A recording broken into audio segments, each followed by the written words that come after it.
Great. It is important to save as much energy in the opening rounds, and especially after the first match that was very long. Overall, I can be satisfied with the performance today, even though there were some moments when I wasn't playing that great, and I gave him a chance to come back to the match, and I was not supposed to do that. But in the end, I've played well, when I needed to, and was a little bit lucky.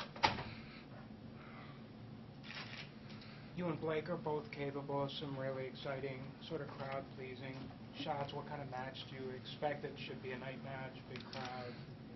Yeah, James always plays well here, and he's been so many years, on this level, winning against a lot of top players, and he knows how it feels like to play on the big stage in important matches. And he's a very aggressive player, and I have no doubt that he's going to have that mindset when we step on the court. He's going to try to take ball early, and I have to be ready for that. Novak, do you think Petzschner's ranking was a little deceiving? I mean, he's 52 in the world, and he gave you a pretty good run. Well, yes, especially in the Grand Slams, the opening rounds, you have the players that play great tennis, even though the ranking is not really a great judgment of their game, but still, it's kind of hard to keep up with rankings. There's so many great players on the tour. You cannot rely only on 1-2 good results throughout the whole year. You really have to be very consistent in order to have a good ranking, and it's important, to get into top 30 in the Grand Slams, and to be able to have to be seeded, so you can avoid the top players at least in a couple of rounds. Novak, what was the crowd like for you tonight in your first night match, especially looking forward to the match with James Blake? Well, I looked forward to a night match, especially after a tough one 2 days ago on extreme heat, and I was really excited, not just for different conditions. I was excited for the crowd because it's different. Crowd in the night and crowd in the day in US Open is absolutely different. The crowd in the night enjoys it. They don't have a sun, so they're just kind of relaxing, and they're looking for some entertainment. And late in the third set, we gave it to them, and they were appreciating that, and I think they wanted to see a longer match, and it was okay. It was normal. It was just fortunate not to have that. I wanted to finish up in the straight sets.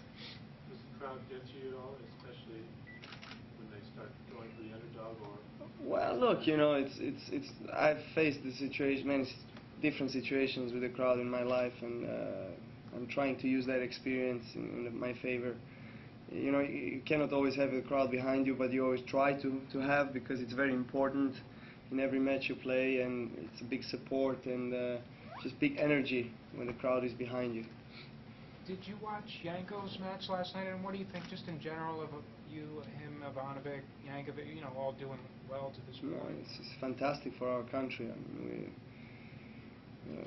we're just so proud to be able to represent the country as well on such a big stage, and of course it's individual sport. You kind of represent yourself in the first place, and but on the other hand, you have a Serbian flag next to your name, and whenever you show up on a big stadiums like that, playing in front of 15,000-20,000 people, it's a big deal, and for Janko, it was one of the, I think, best matches that he ever played. Actually, he played a fantastic match. Andy wasn't playing that bad. It was just Janko was hitting so many winners all over the court. It was just his day, and all credit to him. If he continues playing like that, he has I think, good chance against anybody.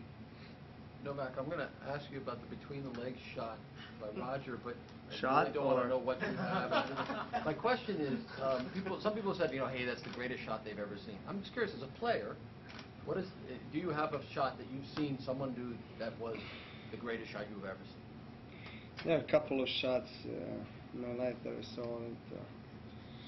It was just incredible. Actually, one of them was Janko's in the Davis Cup, I think.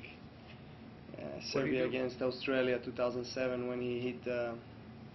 He was playing Hewitt, and he was on the forehand side, kind of stretch out of the court, and Hewitt, hit the approach shot to his backhand side, and there was no way so he could make that ball. So he kind of played it behind like that and played a cross-court winner. It's incredible, yeah. Like, there are a couple of shots that just come up for you in the right moment, and you just, I guess, close your eyes and hope for the best. You don't. The odds of hitting those shots that well are not that big. If you try 10 out of 10, I don't think you would make it. But still, from my perspective, it wasn't fun seeing Roger doing that shot last year. That's definitely a fact. Well, I'm good. Yeah. But it was great. It was a fantastic shot. Definitely. For me, unfortunately, I was across the net. So. And do you yourself have a great shot that you've hit that is in your bank somewhere that people talk about? I did have some great passing shots. I think that's a couple of those that I hit when this one tonight, from backhand was quite good, and through the legs, not yet. I guess I have to work on that.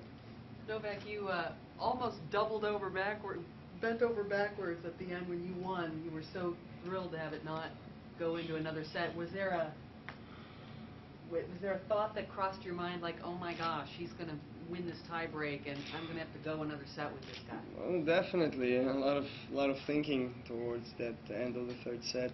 Pressure is on, you feel it. I wasn't putting a lot of first serves in, and you could feel I was a little bit shaky, but yeah, just fortunate, just patient, and he missed a crucial forehand on 6-all, and this is tennis, it can all turn around in the split of a second.